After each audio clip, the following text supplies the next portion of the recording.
Hey, Devon Digital here, and I use the Galaxy S20.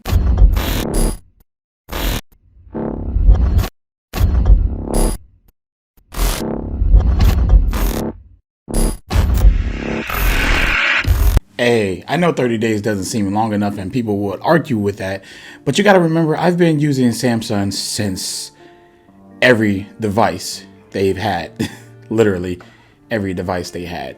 I am coming from an S21U, which doesn't really feel any different than the S22U besides internals and camera and some other things. So I'm not going to go into like full blown details after detail after detail like most of these other reviews. I'm just going to kind of like just talk to you about my experience and certain things. So I do have my notes right here, so I'll make sure that I don't miss out on anything that I feel like is better. So let's just talk about the photography first, because I am a photographer and that's one of the first things that I do test when I get a new phone. The photos that come out of this camera is freaking crazy. Some of the best edge detection that I've seen on any phone in a long time. As far as portrait mode, it is insanely good. I have really no complaints about the camera. I still do not like Samsung's processing. This has not changed since the S22, S21U, the S20U, and my S9, S8, S7, and going forward, and all my notes that I owned. I'm still not a big fan of their processing. I do start shooting RAW a lot more now with, my iPhone and my Pixel and all these cameras, because quite frankly, their processing is not my style. So, but I have no complaints about the camera, the zoom, the capabilities of it. Everything is great. So the next thing I want to talk about is the battery life. For me, as always, on any phone, I tell you this, the same thing. I don't measure battery by screen on time. I measure it by taking the phone off the charger and using it throughout the day, and I just get to the point where it's at either 70% by the end of the day or at 40% by the end of the day. It really doesn't matter to me, as long as I make it through the day is fine. So battery has been pretty good. I see a lot of videos about battery being terrible in the S22U.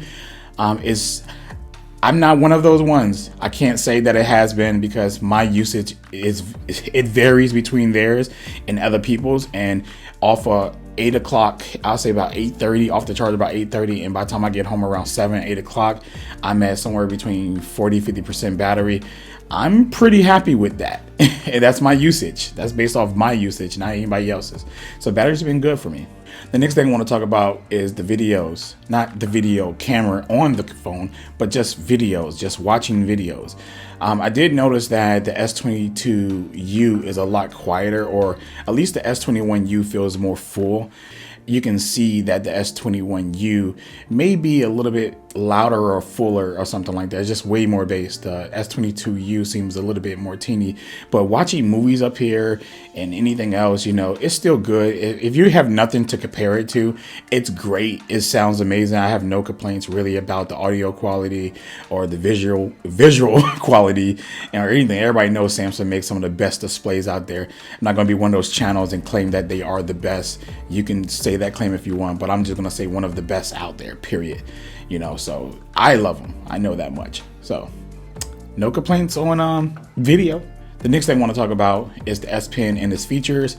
I love the S Pen. The S Pen is like a good, it's like one of my biggest buying decisions of the S21U and the note line in the first place, being able to sign documents and being able to write notes and stuff like that. A lot of people, get this phone or get, these tablets, and they don't have no use for pens or stylus or anything, which is completely understandable. But that doesn't mean that it's not useful, because a lot of people can use it. And I know that I use it in my business because I'm a photographer.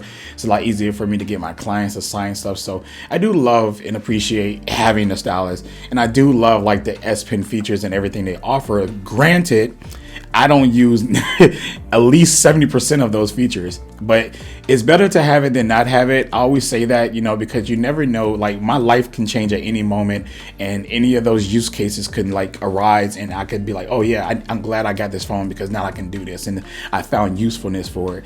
But as of right now, there's no usefulness for me for a lot of the features, but who knows if that would change. It's just better to have it than not have it, I always say. So no complaints. Next thing I want to talk about is Android theming. It's all the same, just like on any other Androids. No need to go into big details about this part of the pretty much review, but there's no visual changes there really from the S21U to this one. So yeah, it is what it is. So I have no issues with performance. Performance has been great on this phone. This device has been fluent.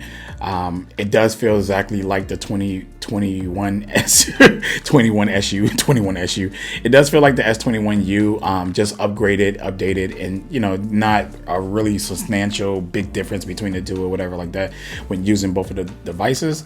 But I do think that if I was on the market for one of these phones, I would definitely go with the 22 because the support that you're going to get from Samsung from it, and everything feels a little bit more faster with it a little bit, but performance, like I said, you only notice performance on these devices when you actually put two of them side by side. But when they're separated and you're just using one, you'll never complain about the performance difference. So great device. I would definitely highly recommend it if you're out on the market looking for one. It's not for me. I am going to get rid of this device. 30 days may not be enough time for some of you. If you say, hey man, you should have kept it longer, 30 days is not enough time. It's the same phone as the S21U that I had for 2 years. It's the experience on it is exactly the same, besides the S Pen and some internals that was updated, and just it's still Samsung One UI and everything like that. All the stuff that I do love about it. Don't get me wrong, I do love everything about One UI. One UI is amazing, but it's just not for me anymore, and that's okay. But the phone, I have nothing bad to really say about the phone. I haven't had any really bad experiences. I want to say, all the controversy about the device may be true for some people, but it's not true for me. So I hope you enjoyed this video, and I'll catch you in the next one. Peace.